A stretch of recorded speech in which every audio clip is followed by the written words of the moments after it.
Asli dari tempat ya, Mbak Yu.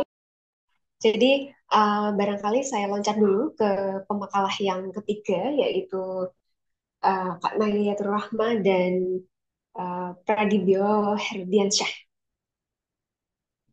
Disilahkan, waktunya 10 menit, bisa dimulai dari sekarang.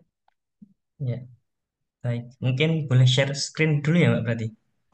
Boleh, silakan Pak. Oke, siap.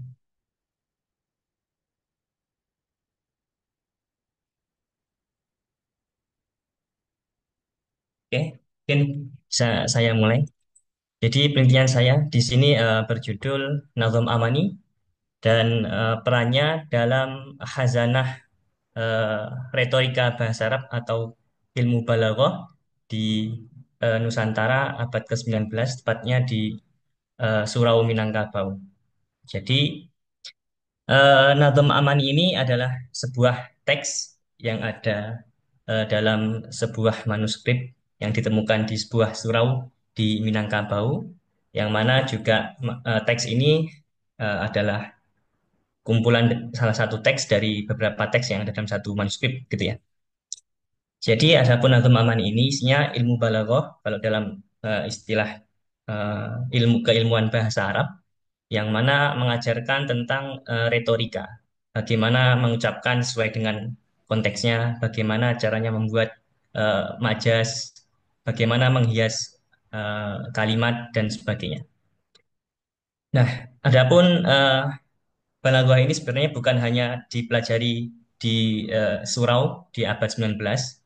Di Jawa pun juga sebenarnya ilmu balaghah ini adalah sebuah pelajaran yang ada di pesantren-pesantren di Jawa. Hanya saja kalau di Jawa itu lebih terkenal dengan kitab Manzumah Jawahar Maknun. Jadi kalau di Surau Minangkabau yang kami temukan itu adalah eh, teks Nazom Aman ini yang sampai sekarang pun barangkali belum banyak yang tahu dan juga tidak dipelajari di Surau saat ini. Berbeda dengan yang di pesantren di Jawa, sampai saat ini pun di madrasah-madrasah di pesantren, eh, kitab balaghah atau retorika Arab berjudul Jauhar Maknun ini yang berbentuk puisi itu masih dipelajari.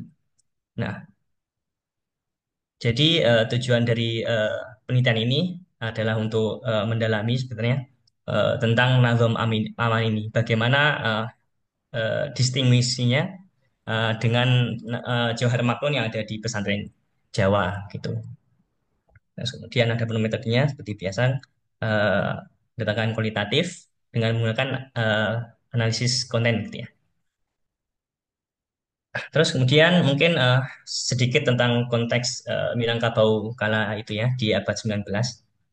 Jadi di Minangkabau itu eh, Islam itu disebarkan melalui surau-surau ya. Jadi dalam surau-surau itu eh, diajarkan beberapa keilmuan Islam ya, salah satunya juga tentang keilmuan bahasa Arab pastinya untuk mengetahui tafsir Al-Quran, hadis dan lain-lain.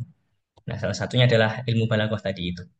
Nah, namun yang masih dipertanyakan sebenarnya kitab apa atau teks macam apa yang diajarkan dalam surau ini gitu. Notabene bahwasanya sekarang itu tradisi surau sudah sedikit gitu ya. Ya, jadi di abad 19 itu apakah sama atau memang berbeda dengan tradisi keilmuan bahasa Arab yang ada di dalam pesantren di Jawa. Gitu. Terus kemudian kembali lagi ke manuskrip Nazom Aman ini eh, adalah bentuk digital ya yang kami pakai dari website Dreamsy gitu dengan kode DS 0043 gitu ya.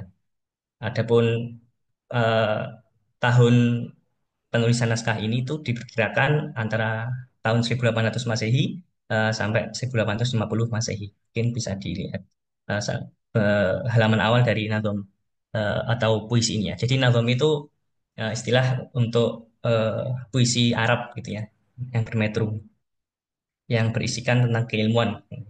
Bukan hanya ilmu balaghah, nahwu, terus yang sorof pun juga ada yang berbentuk puisi gitu ya. Disampaikannya dalam bentuk puisi bukan dalam bentuk prosa.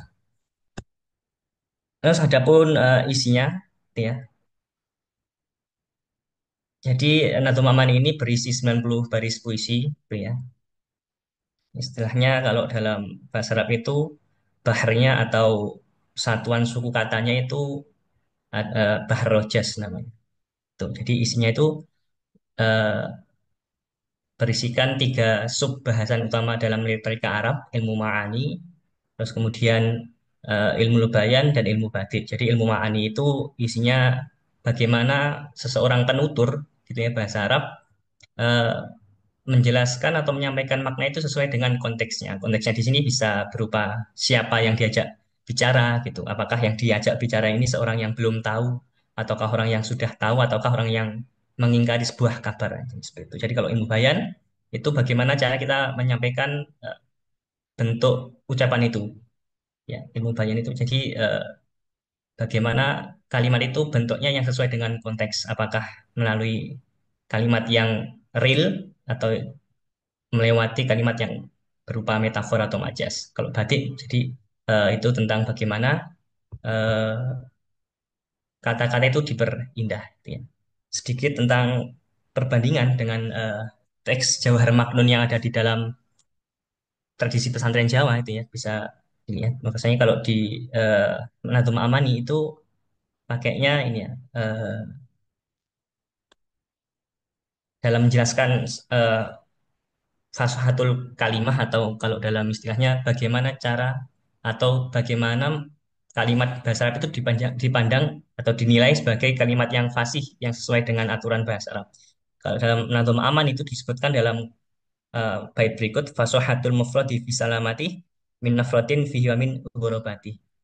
Sedikit berbeda namun maknanya sama tapi dalam gaya bahasanya sedikit berbeda dalam Johar Maknun yang ada dalam pesantren Jawa disebutkan sebagai berikut fasohatul afrodi ayakhlusa min tanafurin ghorobatin khulfin zukin. Jadi yang namanya fasohah atau kata-kata yang fasih itu sekiranya kalimat itu terhindar gitu ya eh, dari eh, kata-kata yang tidak sesuai dengan sistem gramatikal bahasa Arab atau nahwu atau sorof gitu ya.